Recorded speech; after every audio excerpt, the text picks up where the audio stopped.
이렇게 인사했으면 좋겠습니다.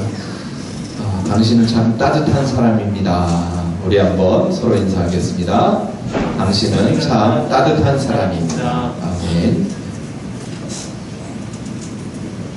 여기 따뜻한 분들이 많이 모이셔서요, 밖에 아무리 추워도요 이곳은 따뜻할 줄 믿습니다. 아멘. 주의 교회는 따뜻한 사람들이 모여서 따뜻한 곳이 되어야 됩니다. 바로 우리 수기평안교회가 따뜻한 교회인 줄 믿습니다. 제가 이틀 전에 눈이 좀 이렇게 좀 보시는 것 좀 불편합니다. 그래서 책을 볼 수도 없고 아무것도 볼 수 없고 계속 눈물이 계속 쏟아지고 그래가지고 조금 쉽지가 않았어요. 근데 하나님께서 빨리 또 회복시켜 주실 줄 믿습니다. 그래서 제가 감당해야 될 사역들이 많이 있기 때문에 하나님께 주시고, 안과에 가는데 큰일은 아닌 것 같아요. 그래서 빨리 좀 회복이 됐으면 좋겠습니다. 여러분 기도를 부탁드리고요. 여러분, 하나님의 복음은 이 세상의 그 어떤 소식보다도 가장 위대한 소식이며 우리 인류에게 있어서 가장 큰 변화를 만들어낸 그런 소식이 바로 복음입니다. 이 복음이라는 것이 어떤 사람에게는 전부일 수도 있고요, 어떤 사람에게는 아무것도 아닐 수도 있어요. 여러분은 복음이 예수 그리스도가 우리를 위해서 십자가에서 죽으시고 우리의 모든 죄를 사하셨다라는 이 팩트, 이 사실이 여러분들에게는 어떤 의미로 다가오고 있습니까? 아무런 의미가 없다면 아직 복음이 내 안에 젖어들지 않은 것이죠. 아직 이 복음이 나에게 좋은 것도 있지만 또 별로 의미 없는 것도 있다, 반반이다. 그럼 이것도 그 복음이 더 충만히 여러분들 속에 젖어 들어가야 되는 것입니다. 복음이라는 것은 우리가 앞에 찬송했던 찬송가 94장처럼 그 어떤 것보다도 주 예수가 가장 귀하고 존귀하다라고 고백할 수 있는, 그 세상의 어떤 것보다도, 내가 세상에서 돈을 버는 것보다도, 세상에서 성공하는 것보다도, 내가 세상에서 인정받는 것보다도 복음이 나에게 더 귀합니다. 예수 그리스도가 나에게 더 귀합니다라는 고백이 억지로 나오는 것이 아니라 진실된 마음으로 나올 때 이것이 진정한 복음이 그 사람을 사로잡았다라고 이야기할 수 있는 것입니다. 만약 복음이 나를 사도 바울처럼 사로잡지 못했다면 여러분들은 이 복음의 하나님의 음성에 귀를 기울이시기를 주의 이름으로 축원합니다. 아멘. 오늘 갈라디아서 2장 1절로 10절 말씀을 통해서 우리가 믿고 있는, 우리가 존귀히 여기는 이 복음이 어떤 것인지 우리가 다시 한 번 더 알아보는 시간을 갖도록 하겠습니다. 어제 베트남은 난리가 났다고 합니다. 그렇죠? 왜 난리가 났죠? 여기 이 세상의 소식과 단절하고 사시는 분들이 상당히 많습니다. 그렇죠? 네, 괜찮습니다. 말씀을 읽다 보니까 세상의 소식을 알 수가 없어요. 그렇죠? 기도하다 보니까 세상의 소식을 알 수가 없는 거예요. 여러분 정말 멋진 분들입니다. 네. 어제 베트남이요, 박항서 감독이 이끄는 이 베트남 축구가 동남아 월드컵이라고 불리는 스즈키컵에서 우승을 했습니다.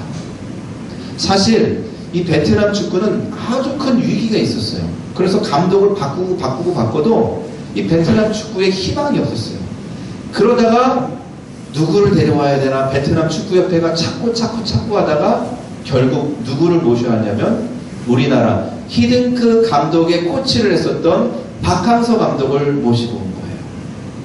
그때 베트남 여론이 어떻게 하다가 저런 사람을 여기까지 데려왔냐, 기대를 하지 않은 거예요. 박항서 감독이 감독으로서 대단한 업적을 남긴 사람이 아니거든. 그러다 보니까 베트남 축구에 관련된 사람들이 박항서 감독을 반기지 않고 불신했습니다. 그런데 이 박항서 감독이 한국의 특유한 열정과 사랑, 그리고 관심, 따뜻함, 이런 것을 가지고 이 베트남의 어린 꿈나무 축구 이 선수들을 만지기 시작했어요. 그러다 이 축구 선수들이 자기의 재능을 발휘하기 시작하면서 놀라운 발전을 이뤄서 이 동남아 월드컵이라고 하는 이 스즈키컵을 우승을 한 거예요. 그 전 베트남이 난리가 났습니다. 마치 우리나라가 4강, 월드컵 4강에 2002년에 올라갔을 때 전국이 난리 난 것처럼 지금 베트남은 난리가 났습니다. 그런데 박항서 감독이 우리나라 사람이니까 그래도 우리나라 사람들 중에는 기뻐하고 관심을 갖지만 저 멀리 있는 미국 사람들이 베트남이 스즈키컵에 우승했다고 해서 그것을 기뻐하고 막 한없이 막 즐거워하고 그럴까요? 왜 그렇습니까? 나와는 상관이 없잖아요. 제가 2002년도 우리나라가 월드컵 4강에 들어갔을 때 그때 제가 런던에 있었습니다. 난리가 났죠. 런던에 이 유학생들 모여가지고 같이 응원하고 난리가 났습니다. 이게 너무 기뻐서 제가 이 기쁜 소식을 누군가에게 전해야 되는데 지나가는 영국 사람 듣지 않고 제가 얘기를 했습니다. 우리 한국이 4강에 올라갔다고 했더니 뭐 그래서 나보고 어떡하라는 건데 이런 식으로 보는 거예요. 와. 그리고 이탈리아전 이겼을 때 난리가 났지 않습니까? 안정환이 마지막에 그렇죠? 헤딩골 넣었을 때 우리가 막 난리가 나 밖에 나가서 막 대한민국하고 지나가는 사람들한테 이 기쁜 소식 우리가 이탈리아를 이겼다고 했는데 어디서 왔냐니까 이탈리아에서 왔대. 이탈리아 사람인 거예요. 그 사람이 좋아했을까요? 와, 저를 바라보는 눈빛이 살기가 느껴집니다. 제가 실수를 한 거죠. 저에게는 너무나도 기쁜 소식이에요.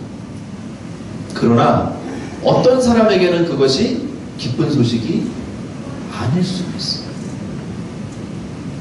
바로 복음도 예수를 믿는 사람, 예수를 영접한 사람에게는 그 어떤 것보다도 기쁨의 소식이고 행복한 그런 소식입니다. 그런데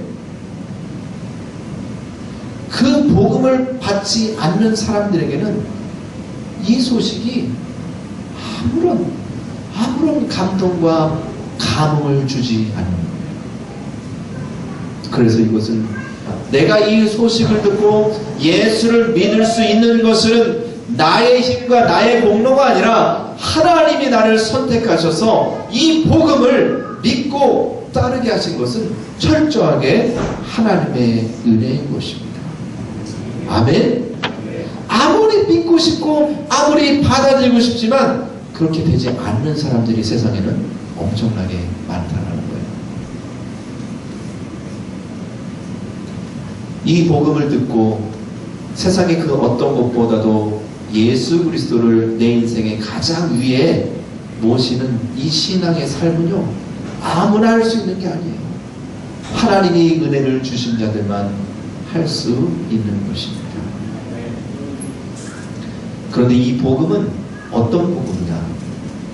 사람이 만들어내고 사람이 연구해서 나온 인위적인 것이 아니라 하나님께서 직접 사도 바울에게 계시하셨던 그 복음이 바로 우리가 믿고 있는 복음이다라는 말씀을 지난주에 말씀을 드렸습니다. 아멘. 자, 유대인들은 예수님의 오심을 알고 있지만 예수님을 메시아라고 믿지를 않았어요. 그리고 오히려 예수 믿는 사람들을 핍박했죠.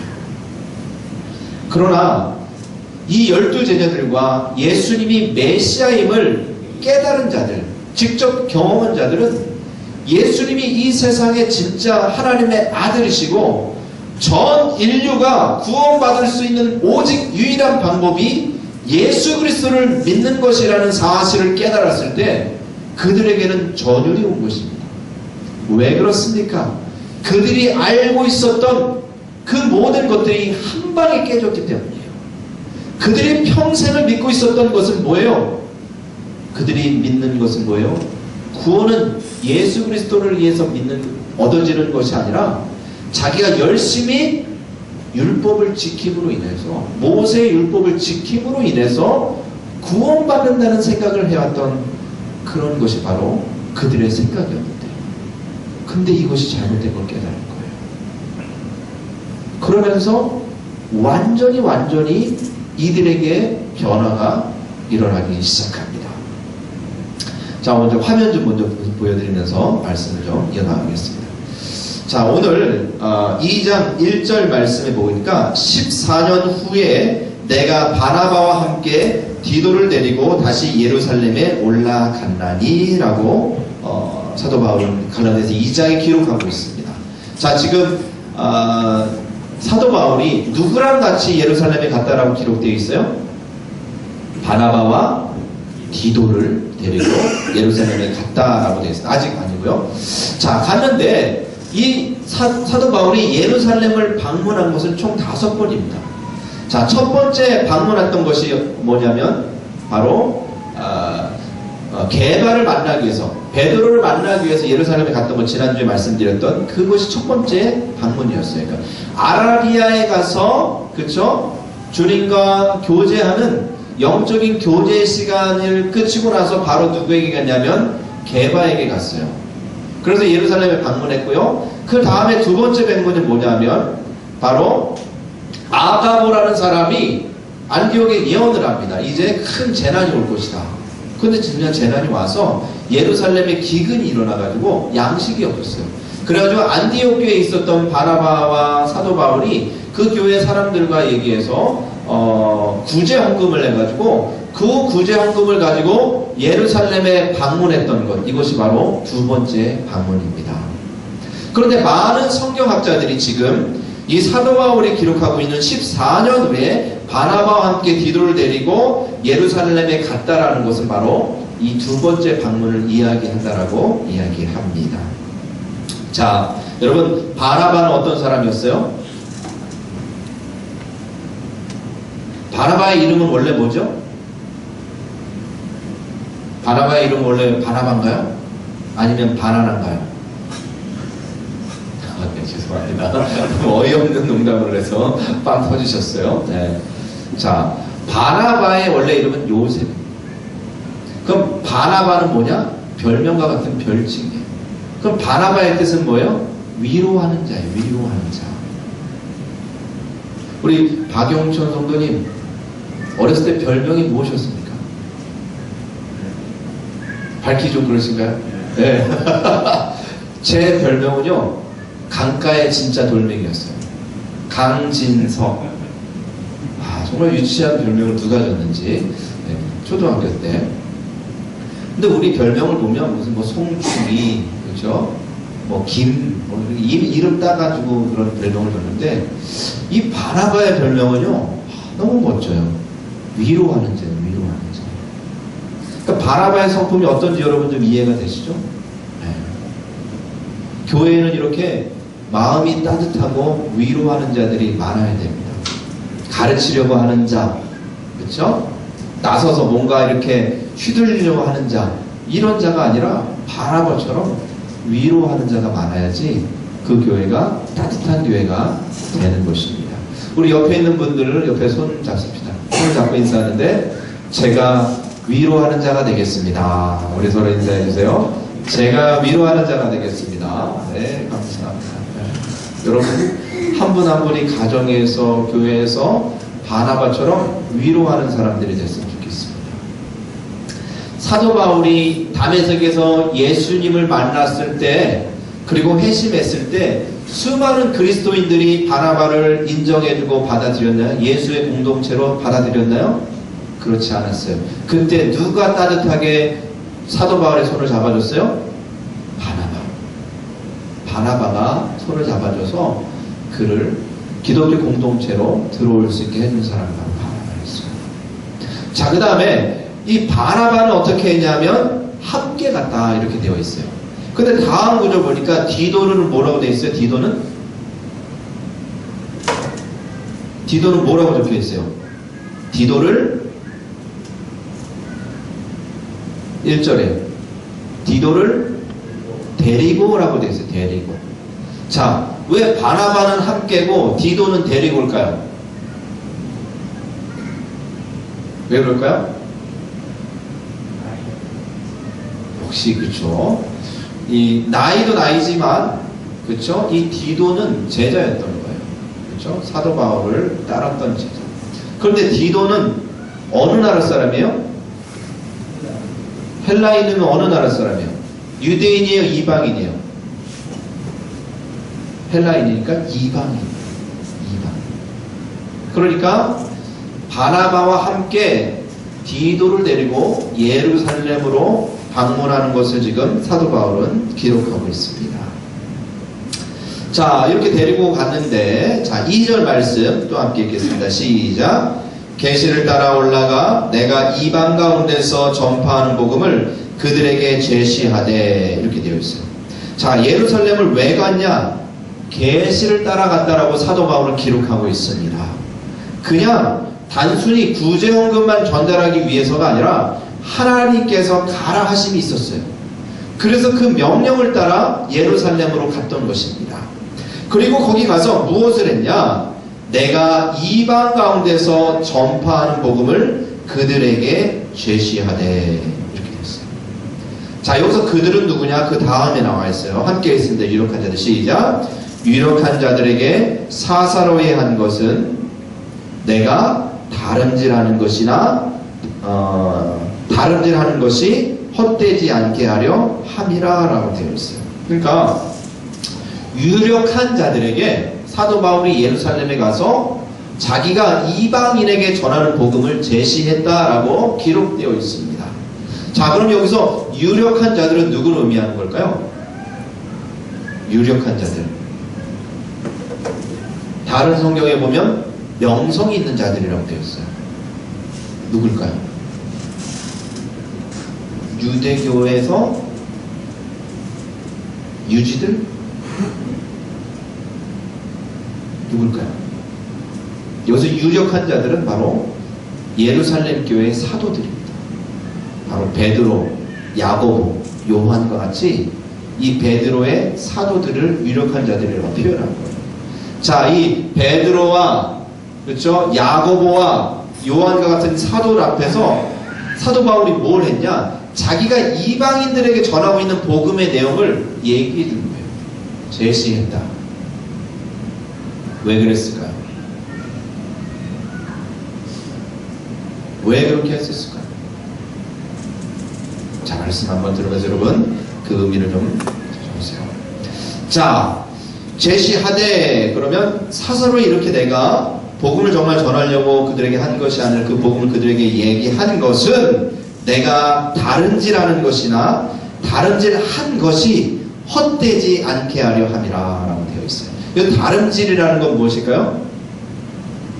달리기죠. 달리기 한 것이 무엇을 의미해요? 무엇을 향해 가는 거예요? 복음을 전했던 자기의 사역을 얘기하는 거예요. 내가 앞으로 복음을 전할 것, 그 다음에 지금 전하고 있는 것, 그 다음에 지금까지 내가 전해온 것이 이 복음이 헛되지 않게 하기 위해서 그 사도들에게 복음을 제시했다라고 지금 사도 바울이 얘기하고 있는 거예요. 이해되셨어요? 네. 왜 복음이 헛되게 되는가? 자, 이 내용을 여러분들이 배경을 이해해야지 이 말씀을 올바로 이해할 수 있습니다. 자, 여기 봐주세요. 여러분, 이 사도 바울이 자, 어떤 상황에 있었냐면 이 유대주의자들 중에 할례파 그리스도인들이 있었죠. 할례를 받아야 된다. 율법을 지켜야 된다라고 이야기했던 이 사람들이 뭐라고 얘기했어요? 예수를 믿는 것만으로는 구원을 받지 못한다라고 얘기했어요. 너희들도 유대인이 돼서 유대인의 율법을 지켜야 되고 유대인이 되려면 할례를 받아야 된다라고 주장을 했던 것이죠. 그런 환경 속에서 많은 사람들이 그 거짓 교사들이 뭐라고 얘기했냐면 사도 바울의 복음은 예루살렘에 있는 사도들에게서 배운 것이다. 그런데 그 배운 것을 왜곡해서 잘못 가르쳐주는 것이다. 이렇게 얘기하고 있었던 거예요. 그래서 사도 바울이 이 사도들 앞에 신앙의 대선배 베드로와 야고 예수님의 제자였던 그 예수님과 직접 동고동락을 했던 이 사도들 앞에서 복음을, 자기가 전하는 복음, 내가 예수 그리스도께 받은 이 복음을 얘기한 거예요. 왜요? 내가 받은 복음이 사도들에게 배운 것이 아니라는 사실입니다. 그리고 자신이 받은 이 복음을 사도들 또한 인정했다는 것을 갈라디아 교인들에게 알리기 위해서 지금 이 사실을 기록하고 있는 거예요. 자, 3절 말씀 읽겠습니다. 시작. 그러나 나와 함께 있는 헬라인 디도까지도 억지로 할례를 받게 하지 아니하였으니, 이렇게 되었어요. 자, 그러나 디도를 할례를 받지 않게 했다라는 말씀이 기록되어 있습니다. 자, 여러분 여기 봐주세요. 자, 디도는 유대인이라고 했어요? 이방인이라고 했어요? 이방인이요. 그러자 데려온 디도를 딱 보니까, 이 복음을 제시하니까 이 예루살렘의 할례파 그리스도인들이 뭐라고 얘기하냐면, 지금 당신이 데려온 저 제자 이방인 저 디도 있지, 제 할례 받게 해라. 왜냐하면 그 당시만 해도 이 유대인들 사이의 복음이라는 것은 민족적이고 혈통적인 복음이었기 때문이에요. 민족적이고 혈통적인 복음이라는 의미는 뭐냐? 오직 유대인들만 받을 수 있는 것이 바로 복음이라고 생각한 거예요. 왜 그럴까요? 왜 그들은 이렇게 이해하고 있을까요? 2000년이 넘는 그 세월 동안 유대인들이 그 조상으로부터 받은 그 내용이 뭐예요? 하나님이 자기의 민족을 선택하고 자기의 민족을 구원한다라는 것을 복음으로 생각한 거예요. 그 복음을 믿고 지금까지 살아왔는데 갑자기 이방인에게 예수님이 전파되어서 그들이 예수를 믿고 구원받는 이런 역사가 일어나면서 이 유대인들에게는 도저히 받아들일 수 없는 이런 일들이 일어나면서 자연스럽게 이런 일들이 일어날 수밖에 없었죠. 여러분,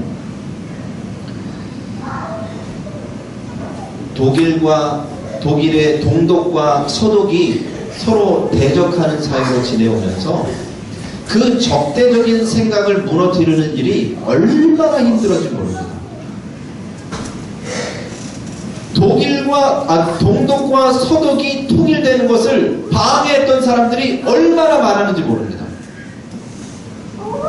특히 서독에서 동독과 통일을 하면 우리 다 가난해져요.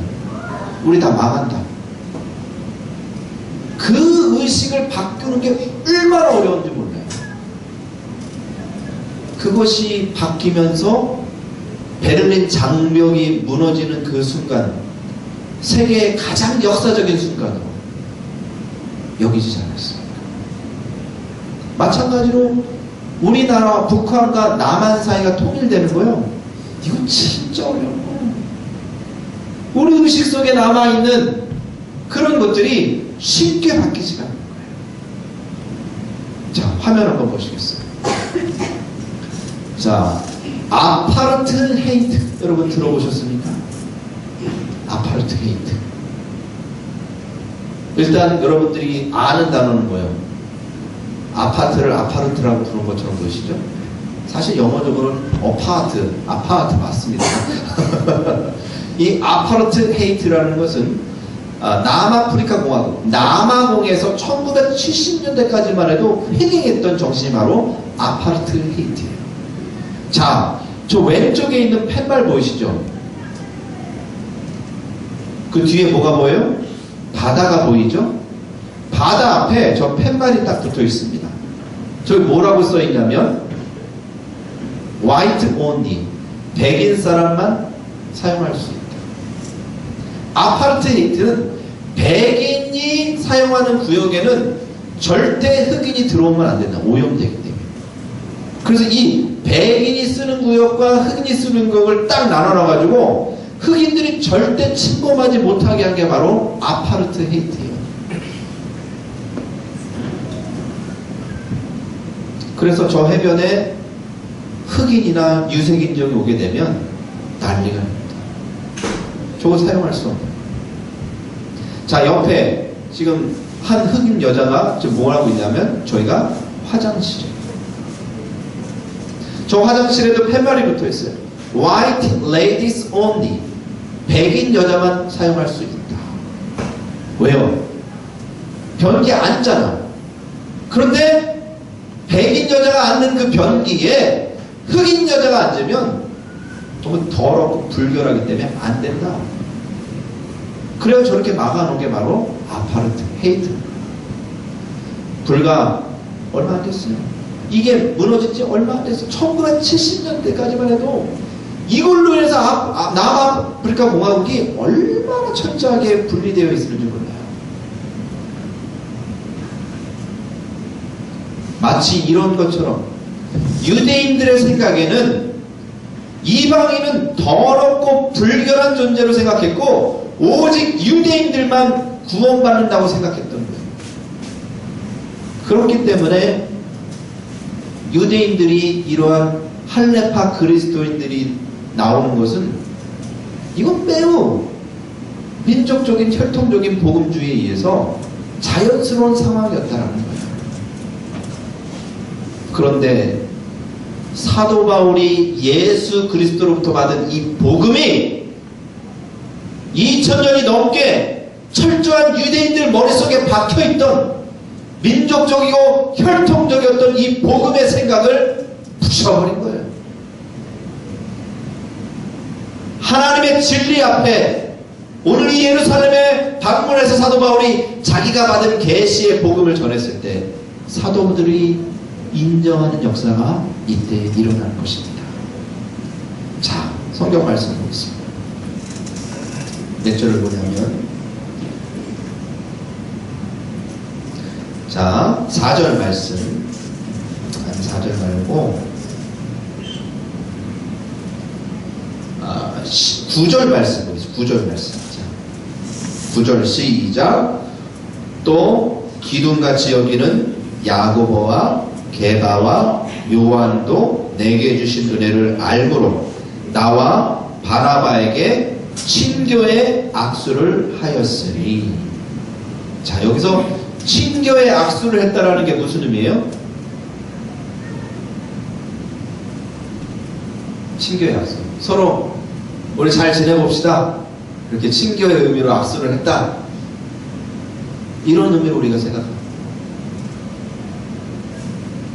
그 성경은 그 역사적인 모든 맥락을 다 자세히 설명할 수 없으니 한마디 한마디로 설명해 놓은 게 있는데 그것을 잘 풀고 그 상황들을 보지 않으면 이 성경에 담겨있는 이 의미가 무엇인지를 알 수 없는 것들이 너무 많아요.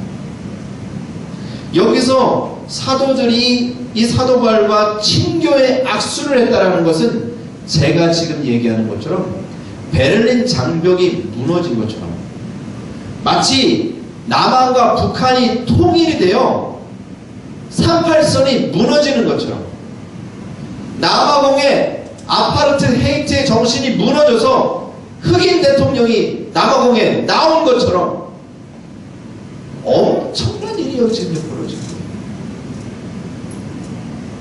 수천 년 동안 유대인들에게만 구원이 있다라는 이 사상이 깨지는 놀라운 역사적인 일이 바로 뭐라고 표현되냐? 친교의 악수입니다.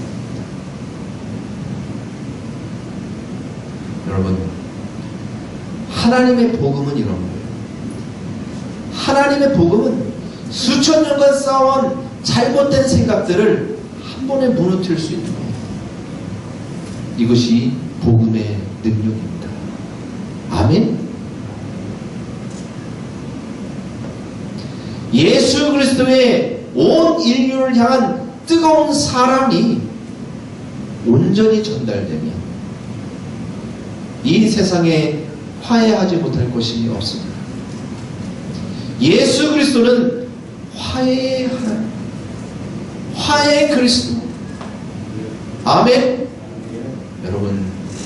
여러분 안에 뿌리 박혀있는 잘못된 악습과 여러분 머릿속에, 여러분의 삶 속에 습관화되어 있는 잘못된 것들, 모든 것들이 예수 그리스도의 복음으로 인해서 무너질 수 있음을 선포합니다. 아멘. 내가 죄에 까불려서, 죄에 유혹되어서 항상 죄 짓는 나의 습관들이 예수의 복음이 그 안에 들어가는 순간 그 모든 습관이 깨어집니다. 아멘. 술에 취해 중독되어서 술에 쩔어 사는 사람들이 예수 그리스도를 믿고 예수 그리스도를 수용하는 순간 그의 삶이 쪼개집니다.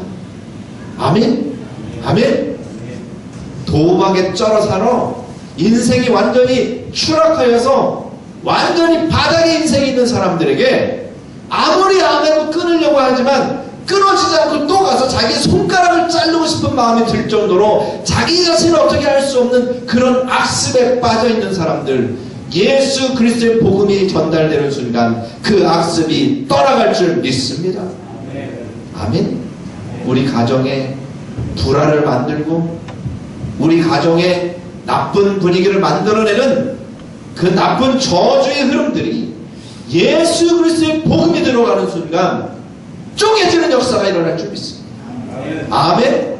예수의 복음 위대합니다. 수천 년간 이들의 유대인의 생각에 뿌리 박혀 있고 지금도 바뀌지 않는 저들의 마음을 변화시켜서 예수의 복음은 유대인에 속한 것이 아니요 예수 그리스도를 믿는 모든 인류에게 향한 것이라는 사실이 선포되어졌고 그것을 이제 공식적으로 인정하게 된 사건이 바로 갈라디아서 2장에 선포된 사건인 거예요. 아멘. 여러분 복음의 능력을 믿으시기 바랍니다. 아멘. 복음이 우리를 살리는 것입니다. 말씀을 또 읽겠습니다. 여러분 3절에 지금 할례를 기도를 받으라고 했는데 지금 4절 말씀일게요. 시작. 이는 가만히 들어온 거짓 형제들 때문이라. 그들이 가만히 들어온 것은 그리스도 예수 안에서 우리가 가진 자유를 엿보고 우리를 종으로 삼고자 함이로되. 맞습니다. 우리는 예수로 인해서 우리는 구원을 받고 예수로 인해서 우리는 죄에서 자유함을 얻을 수 있는 것인데 그 예수 그리스도로부터 받은 그 자유를 이 거짓 교사들이 빼앗아가려고 우리를 죄의 그 다음에 율법의 종으로 다시 만들려고 한다라고 사도 바울은 기록하고 있는 거예요. 그러면서 5절 말씀 한번 더 읽겠습니다. 시작. 그들에게 우리가 한시도 복종하지 아니하였으니 이는 복음의 진리가 항상 너희 가운데 있게 하려 함이라. 왜 사도 바울이 그의 제자 디도를 할례받지 못하게 거절했습니까? 그것은 뭐예요? 복음의 진리가 항상 우리 가운데 있게 하려고 합니다. 이게 무슨 말입니까? 여러분 여기 보세요. 이 말씀은 매우 중요한 말씀. 자 생각해 보세요. 유대 헬라파들이 너 할례 안 받으면 우리 유대 예루살렘계 이 소사이어티 이 사회에 껴주지 않아. 너의 사도를 인정하지 않아. 만약 그런 일이 벌어져서 유대에 있는 그 할례파 그리스도인들과 바나바와 바울의 이방인들 헬라파 그리스도인들이 여기서 쪼개지는 일이 발생된다. 무슨 일이 벌어지겠습니까?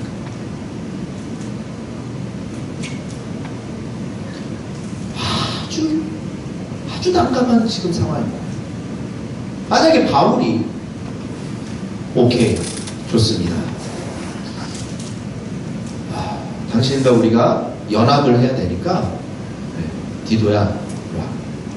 우리 원래 유대인이 되려면 할례를 받아야 돼. 네가 할례를 받아라.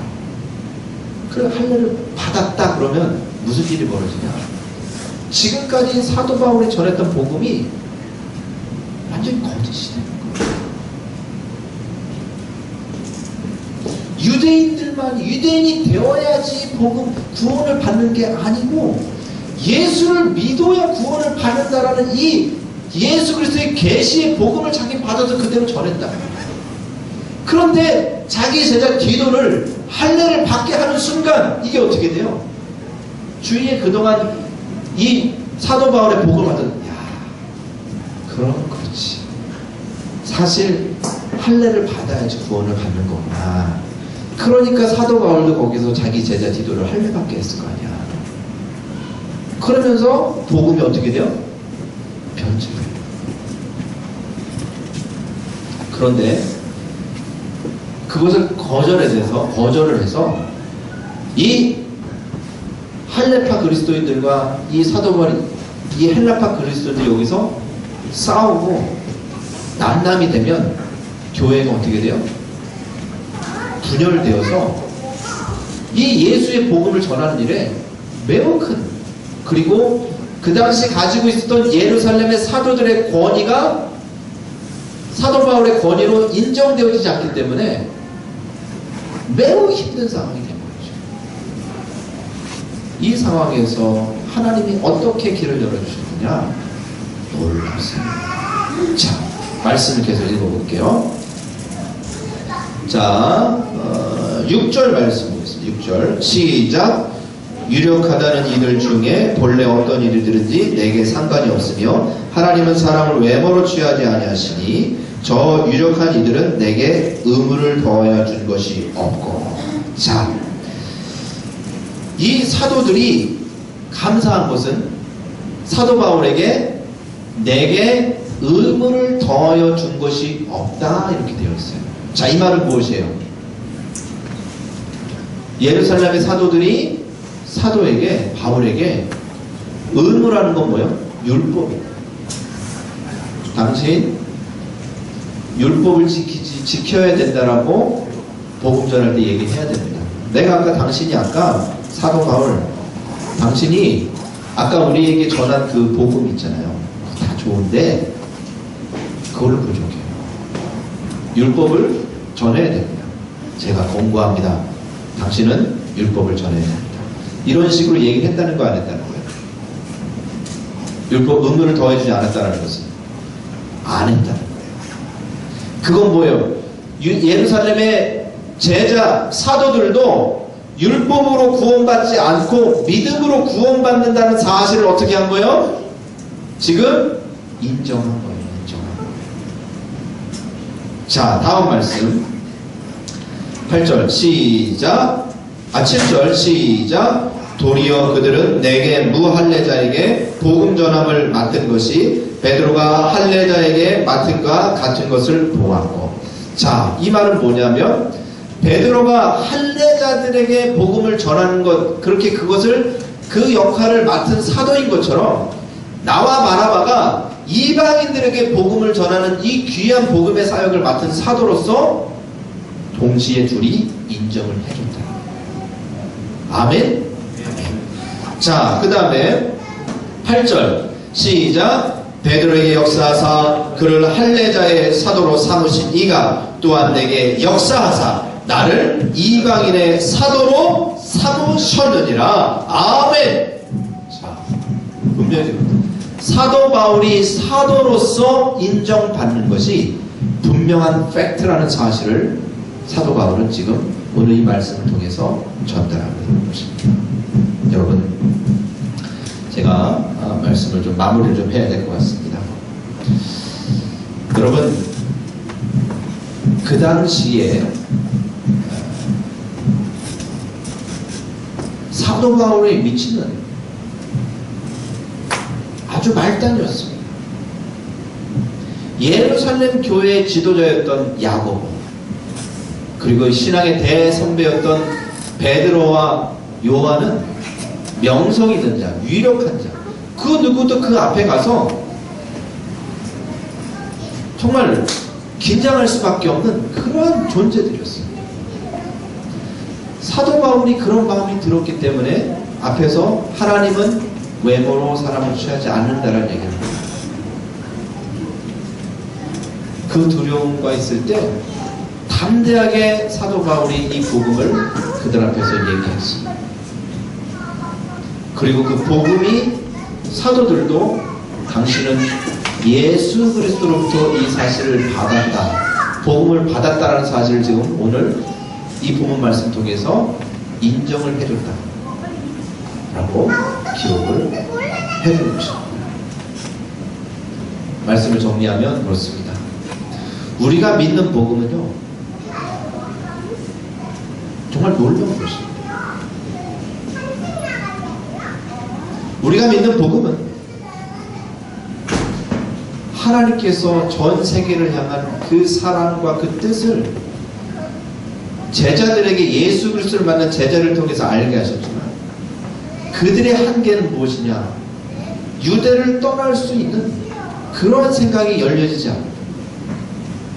그래서 하나님은 온 세계를 구원하기 위해서 사도 바울, 가장 예수 그리스도를 핍박했던 자, 살인자였던 사도 바울을 만나게 하셨고, 예수 그리스도를 만남으로 인해서 위대한 하나님의 복음을 알게 하셨고, 그리고 그 복음을 예루살렘에 있었던 예수님의 제자들, 사도들을 통해서 이 복음이 복음이라는 사실, 그 사실을 인정하게 하는 놀라운 일을 하나님께서 행하신 것입니다.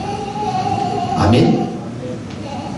우리가 믿는 복음은 바로 이런 것입니다. 우리가 믿는 복음은 사람이 개입할 수 있는 것이 아니라, 사람이 계획하고 사람이 뭔가를 할 수 있는 것이 아니라, 오직 하나님만이 하실 수 있는 놀라운 과정 가운데 우리의 복음이 우리 가운데 전달되었다. 저는 이 사실을 깨닫고 하나님 앞에 감사와 영광을 올려드립니다. 아멘. 그리고 하나님이 나에게 주신 복음이 얼마나 소중하고 내가 이 복음을 얼마나 확신 있게 갖고 전할 수 있는지에 대한 생각이 확증되고 더 당당하게 그리스도인으로서 살아갈 수 있게 되었습니다.